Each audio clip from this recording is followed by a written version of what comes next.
안성 막춤. 예. 한국당 기시도록 하겠습니다. 그 캐치프레이즈 잘 만드신 것 같아요. 아주. 예. 상당히 한 1년 동안 고민해서 만든 겁니다. 당신에게 맞춥니다. 안성 맞춤. 귀에 쏙 들어옵니다. 자, 최근 일주일은 자유한국당에 그다지 그렇게 우호적인 뉴스가 나올 만한 이슈가 별로 없었습니다. 일단 내일이 바로 5.18이기 때문에 이 질문부터 좀 드려야 되겠습니다. 황교안 대표가 광주를 가는 건 좋은데 광주를 갈 거라면 그 당시 이제 한참 크게 비판을 받았던 망원 당사자들에 대해서 징계를 확실히 끝내고 이종명 의원의 제명한 의결도 처리하고 결론을 내고 와야 되는 거 아니냐 이런 지적이 있습니다. 그 지적에 전적으로 동감합니다. 전적으로 동감합니다. 왜냐하면은 훅 들어오시나? 예. 2월 14일 날 그 윤리위원회에서 이종명 의원님을 제명 조치했는데 그러면 이제 그 후에 의원총회에서 무기명 투표를 해서 3분의 2 이상 예. 찬성이 나와야 되지 않습니까? 근데 물론 이제 핑계를 대자면 여러 가지 그동안에 그 정치 여건이 네. 참 회용들이 쳤기 때문에 그런 것도 있습니다만 결과론적으로는 지금 상당한 시간이 지났는데 이제 매듭을 못 짓고 있거든요. 예. 근데 내일이 5.18인데 예. 오늘 중에 이걸 해결하는 것은 제가 봤을 때 너무 가혹하고요. 황 대표 말씀대로다가 조속한 시일 내에 의총을 열어서 결론을 내는 것이 맞다고 생각이 됩니다. 진작에 할 수 있었는데 지난 3개월 동안 한 번도 못했다는 게 그걸 의견하는 의총이 오해 소지가 있죠. 오해가 아니라 의지가 없다고 이해가 되지 않을까요? 의지가 없다기보다는 더 솔직히 얘기하면 결과에 대한 불안감도 있었다고 생각할 테죠. 결과가 어떻게 나오냐에 따라서 의총 들어갔는데 상당히 파장이 클 테니까요. 그 의총 들어갔더니 오히려 제명안이 의결이 안 되면 어떡하냐? 왜냐하면 뭐 무기명 비밀 투표고 그렇죠. 네. 의원들이 어떤 생각을 가지고 있느냐가 중요한데 아마 자유한국당 의원들이 국민들의 또 의견 또 여러 가지 그 발언 수위 같은 걸 봐서 현명한 판단을 하리라고 믿습니다. 이제 이렇게 이것도 의결하지 않고 오다 보니까 황교안 대표가 물병 맞으러 오는 거 아니야 일부러 이런 지적도 있어요. 네. 그런 건 아니고요. 황교안 대표 그런 의도도 조금은 있지 않습니까? 황교안 대표는 그런 의도가 없는 사람입니다. 그런 의도가 있는 사람이면은 저 부처님 오신 날 합장 안 하겠습니까? 제가 봤을 때 그건 아니라고 생각이 됩니다.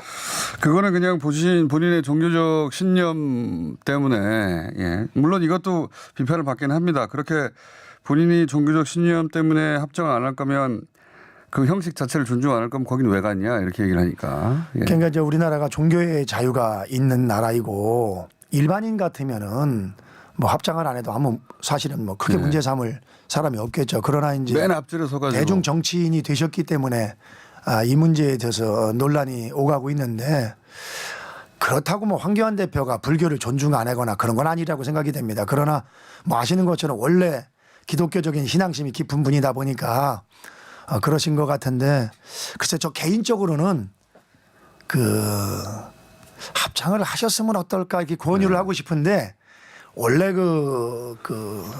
막 독실한 크리스찬이기 때문에 또 본인이 최종적으로 판단할 문제라고 생각이 됩니다.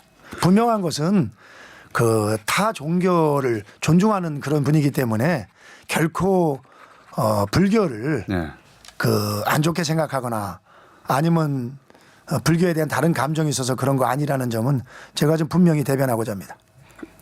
물론 뭐 오늘 물을 거 많은데 좀 빨리빨리 진도 좀 나가세요. 이거 한 가지만 더 네. 짚고 그러니까 불교를 폄훼했다 뭐 이렇게까지 말씀드리기보다는 어쨌든 그런 존중의 마음이 있다면 그 존중은 마음을 꺼내 보일 수 없으니까 보통 형식으로 드러내는 건데 그 형식을 존중하지 않으면 존중받았다고 생각 안 하겠죠. 근데 합장도 못할 거면 그 종교적 신념 때문이라면 아예 오지를 말지. 정치인이라서 굳이 오긴 와놓고 모두가 다 이렇게 사진도 너무 이상하잖아요. 모두가 다 합장을 하고 있는데 혼자 앞줄에 서서 통상적이지 않은 거는 네.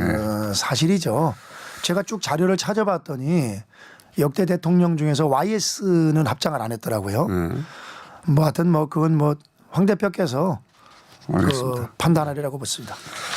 앞으로도 그러면 이런 다른 종교 행사에서 그 종교 원래 이제 개신교에서 우상 숭배라고 해서 절하지 말라고 하는 그 대목 때문에 그렇게 하신 걸로 저는 이해가 가는데 근데 이제 그것까지는 제가 잘 모르겠습니다. 다른 종교 행사에도 다 마찬가지로 그러면 그렇게 하실 수도 있겠네요. 앞으로도 계속해서. 글쎄. 알겠습니다. 나중에 황 대표 만나면 한번 본인이 기회가 되면 아니시니까. 여쭤보겠습니다.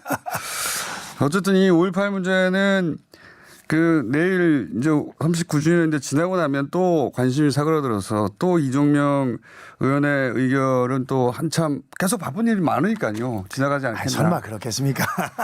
3개월이나 걸릴 줄 아무도 몰랐기 때문에. 그렇지는 않고요. 예. 내일 근데 정치인은 좀 뭐 제가 그 입장이라고 해도요. 대한민국 국민 모두를 포용해야 되는 것이 맞다고 생각이 됩니다. 그렇기 때문에 당연히 어느 지역이든지 가는 게 맞고 또 광주 시민들께서도 그런 황 대표의 충정을 이해하시고 좀 따뜻하게 맞이해 주셨으면 하는 그런 바람입니다. 그건 이제 광주 시민들이 결정할 일이고. 네네. 이것도 굉장히 어제 오늘 검색어로 핫했습니다. 네. 김연아 의원이 이제 대통령을 한센병 환자라고 하진 않았고 비유를 하는 그런 맥락의 발언을 하면서 이제 크게 논란이 됐는데 이 대목은 어떻게 해설해 주시겠습니까? 잘. 한센병 자체는 상당히 파괴력이 큰 용어입니다만은 그러나 이것이 예를 들어 문재인 대통령이 한센병 환자다 이렇게 얘기했으면 지금 파괴력이 큰 거지만은 아닌 줄은 모두가 아니까 그렇게 말을 하진 않죠. 그런 것이 아니고요. 예. 바로 그 사이코패스 관련해 가지고 표창원 의원님이 사이코패스가 뭐 학술 용어다 언론에서 사용되는 대중적인 용어다 이런 말씀을 하신 끝에 만약에 그렇다고 보면은 하고서 비유를 비유 대 비유를 한 것이다. 비유 대 비유를 한 거고 또 제가 쭉 언론을 정확히 읽어봤습니다마는 충분히 거기에 논란을 잠재우기 위한 그런 그 소위 정제된 언어를 사용했기 때문에 물론 한센병이나 사이코패스 같은 단어 자체들을 정치인이 쓰는 게 결코 바람직하지는 않다고 봅니다만 이것은 굳이 잘못의 정도를 따진다면 원인을 제공한 사이코패스가 60 그리고 한센병이 40 그렇다고 생각이 됩니다.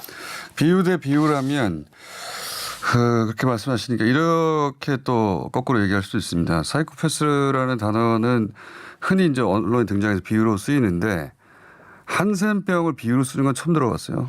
물론 그건 그렇습니다만은요. 이렇게 보면 됩니다. 우리가 친구 사이에 만나가지고 어이 미친놈 이렇게 미친놈이라는 거를 일반적으로 씁니다만은 일상의 대화에서 이걸 예를 쓰는데 들어서 언론에 공표되는 데다 특정인을 가지고 미친놈이다 하면은 엄청난 파괴력을 갖는 거죠. 그렇기 우상호 때문에 의원이 미친 것 같다고 해서 고소당했습니다. 예. 거봐요. 그렇지 않습니까? 그래서 이 사이코패스 이거는 사실은요 개인에게 모멸감을 주는 비정상적인 용어이죠. 더구나 공당의 제1야당 대표에게 그런 말을 쓰는 것은 바람직하지 않다고 생각이 됩니다. 우리 정치인들 용어가 뭐 저도 다혈질이라 어쩌다 말실수도 합니다만 가급적이면 상대방의 가슴에 못을 박는 그런 언어들은 사용 안 하는 게 그게 맞다고 생각이 됩니다. 비유는 통상 사람들이 쓰는 표현을 갖다 쓰는 건데 한센이는 비유로 쓰인 적이 없기 때문에 그런 점에서 사람들이 더 크게 반응하는 점이 있다. 뭐 글쎄 그건 뭐 그렇긴 합니다만 그러나 그 한센병의 포인트가 있는 것이 아니고 그거 아닙니까? 상처가 났는데 그 고통을 느끼지 못해 방치해 상처가 커진다. 뭐 이런 걸로 해서 그러니까 중소기업 중앙에 행사 가서 우리 경제가 성공으로 나가고 있다 하니까 우리 경제가 어려운 것을 모르고 있어가지고 이것이 더 큰 불행으로 이어지는 게 아니냐 이런 뜻으로 얘기했기 때문에 한센병의 포인트가 있는 건 아니라고 생각이 됩니다. 알겠습니다. 방어 이 정도면 잘하죠? 이 정도면 잘 하신 것으로 스스로 간주하시면 만족하시면 되고요. 그럼 넘어갔으면 좋겠습니다. 넘어가겠습니다. 자, 정치 현안으로는 오신환 원내대표의 선출이 크게 주목을 받았습니다. 네네. 아무래도 이제 바른미래당이 지금 캐스팅 보트로 이 패스트 국면에서 주요했고 또 누가 되느냐에 따라서 손학규 대표 체제가 어떻게 되느냐도 연결돼 있고 그 다음에 정의개혁 편도 연결돼 있어서 단순히 새 원내대표가 아니라 이제 앞으로 어떻게 정계 개편이 이루어질까의 관점에서 다들 보는데 우신환 원내대표가 선출됐다는 건 정계 개편에 어떤 영향을 미칠까요? 제가 봤을 때는 큰 영향은 없다고 봅니다. 왜냐? 예. 오신환이 원내대표가 안 됐으면은 상당히 그 정계 개편을 위해서 더 큰 목소리를 낼 수 있지만 실제 본인이 원내대표가 됐기 때문에 본인의 입지가 한계가 있을 거다 그런 생각이 들고요.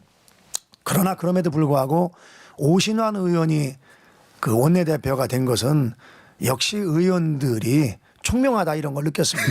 왜냐하면은 어떤 의미에서 총명합니까? 김성식 의원이 개인적으로는 능력이 더 출중할지 모릅니다만 김성식이 되는 순간에 도로 호남당의 이미지를 벗어나기 못하기 때문에 사실은 바른미래당은 죽은 정당이라고 보거든요. 그런 측면에서는 말씀이 저는 심하시네요. 라고 바른미래당 관계자들이 얘기할 것 같은데요. 죽은 정당이라고 이미 얘기하시면. 그러니까 워딩을 잘 좀 살펴봐 주세요.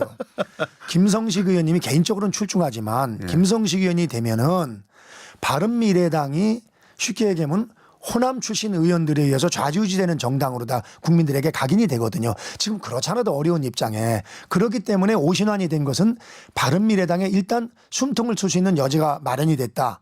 다만 우리 입장에서 좋은 것은 역시 오신환 의원은 합리적인 사람이기 때문에 자기 합리성까지 바꿔가면서 무리한 그런 협상에 참여하지는 않을 거다. 말로는 뭐 패스트트랙 어차피 정해졌으니까 해야 된다 이렇게 이야기합니다. 그건 원론적인 얘기고 지금 이 상태로 가는 것은 불가능하다는 것을 누구보다 오신환 신임 원내대표가 안다고 생각이 됩니다. 그리고 손학규 대표님은 참 안타깝습니다.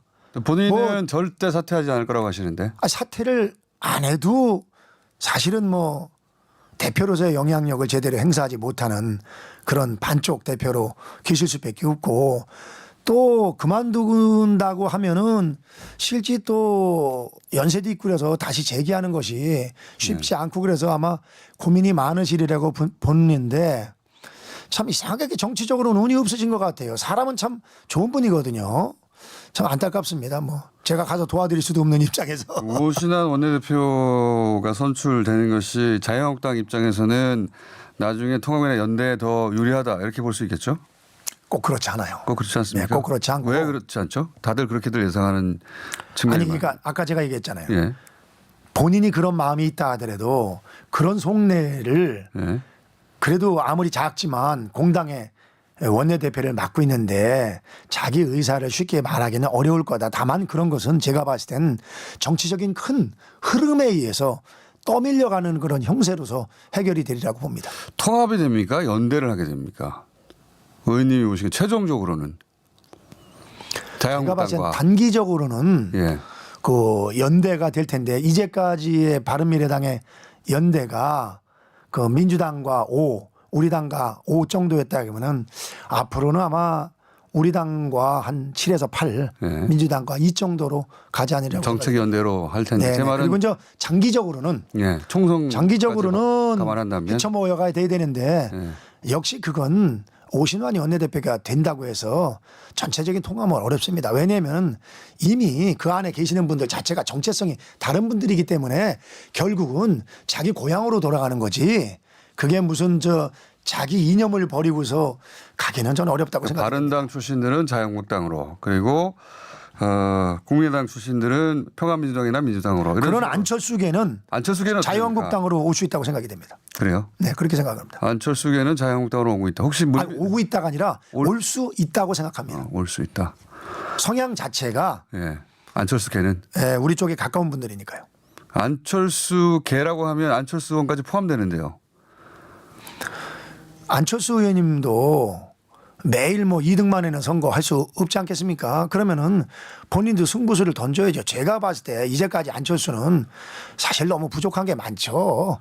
뭐 겉으로는 그럴듯해 보이지만 내공이 너무 없어가지고 뭐 내가 이럴 줄 알았다 뭐 이런 거 있죠.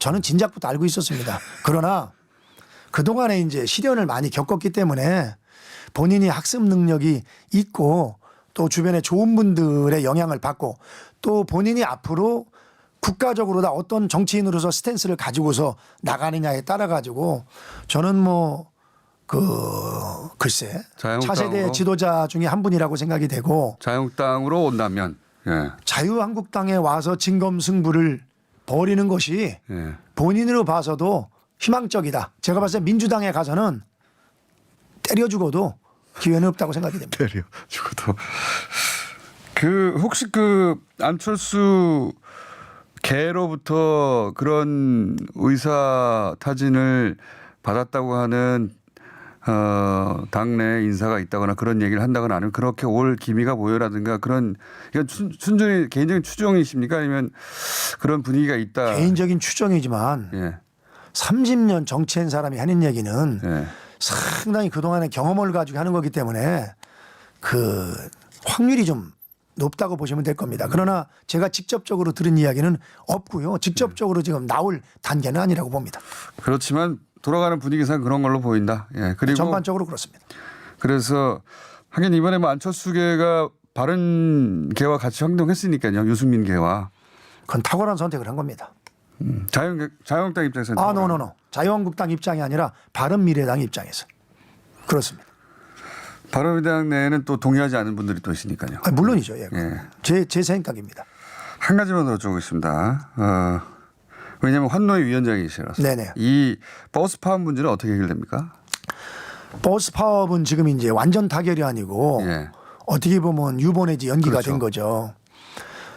두 가지 측면이 있다고 봅니다. 이번에 해결한 것 중에서 잘한 것 한 가지는 버스 기사 정년을 63세로 네, 예. 그게 가장 올려서 원하던 숨통을 거죠. 튼 것은 예. 저는 잘했다고 봅니다. 왜냐하면은 실제 버스 기사 구하기도 어렵고 예. 또 버스 기사분들은 숙련이 돼야 되기 때문에 63세까지 해도 61세 노인도 아니에요. 요즘. 예, 큰 문제. 저도 2년 있으면 61세입니다. 그렇기 때문에 예. 전혀 뭐 문제가 없고 다만 예. 역시 일 저질러 놓고 예. 최종적으로 가선 국민 세금으로 다 해결하려는 이런 것은 저는 문제가 있다고 생각합니다. 준공연제나 뭐 예. 국가제로 운영한다는 이야기요. 준공연제가 어떤 문제가 있냐면요. 예. 지금 이제 대도시 같은 데는 주로 준공영제를 실시하고 있는데 그런 데는 실질적으로다가 준공영제 실시에도 나라 예산이 들어가는 것이 그렇게 크지는 않습니다. 예. 왜냐하면 밀집 지역이니까. 예. 그러나 시골로 갈수록 우리 경기도만 해도요. 적자 노선이 한두 개가 아닙니다. 그러니까 이런 것을 더더욱이 준공영제 해야 되는 거 아닙니까? 그냥 상업에다 맡기면 아니. 사기업에다 맡기면 거기가 노선이 죽어버리잖아요. 아예. 아니죠. 이거는 미리미리 대책을 세우셔야 되는데 사실은 작년 5월 달에 합의를 통해 가지고서 네. 12월 말까지 대책을 세우기로 했었죠. 왜냐하면 어차피 최저임금 오르고 30% 오르고 그리고 주 52시간이 7월 1일서부터 실시되면은 미리 했어야 된다. 그렇죠. 그렇잖아도 지금 그 사행 산업인 운수 사업이 네. 더 어려워질 게 뻔한 건데 여러 가지 미리 할 수 있는 조치들이 있는데 이제까지 방치에다가 막상 일이 터지니까 요금 인상 해야 되는데 요금 인상하게 되면 그것도 또 국민들 눈치 보이고 표에 영향이 가니까 국민 세금으로 다 또 집어넣겠다는데 이제까지는 1조 정도면은 막을 수 있었지만은요. 전국적으로 준공영제를 내면 아마 엄청난 그런 예산이 들어갈 것이고 또 하나 문제점은 준공영제를 그냥 하게 되면요. 이게 그 도덕적 해이 예. 모랄 해저드가 걱정이 됩니다. 왜냐? 손해보는 곳은 다 나라에서 비꿔주기 때문에 버스 회사에서 굳이 열심히 자구 노력을 안 할 수가 있다. 그래서 요거는 있죠, 항상. 그럼 차별화해야 되고요. 또 이번 기회에 말씀을 의원님, 드리면은 이 이슈를 길게 가져갈 수는 없고 알겠습니다. 이 정도로 이슈를 하겠습니다. 따로 모아가지고 그래서 하여튼 중요한 것은요. 예. 나라 세금으로 다 해결하려는 거. 예. 뭐 지금 저 민주당 정부에서 도깨비 방맹이가 있어서 뚝딱 하면 돈이 나오면은 모르지만 결국은 이것이 다 국민들 그 빚으로 전가가 되기 때문에 좀 사전에 나라 돈을 안 들이고 해결할 수 있는 방법을 모색하는 것이 상수지 국민 세금으로 해결하려는 거는 하수 중에 하수다. 이 말씀 드리고 싶습니다. 그랬으면 진지하게 해결됐을 텐데 그런 방법이 없어서 여기까지 온 게. 저한테 얘기하시면은 몇 가지 제가 그 알겠습니다. 나라 예산을 줄일 수 있는 방법들을 많이 가지고 있습니다. 환노위원장 아무나 합니까? 순번이 돌아온 거 아닙니까? 자, 요 사안은 저희가 한번 선거에서 했습니다. 선거에서. 한번 다룰 테니까 따로 요 이슈만으로 그때 네네. 위원장이 있으니까 네. 다른 의원들과 함께 모시도록 하겠습니다. 오늘 여기까지 하겠습니다. 한국당의 김학용 의원이었습니다. 감사합니다. 감사합니다.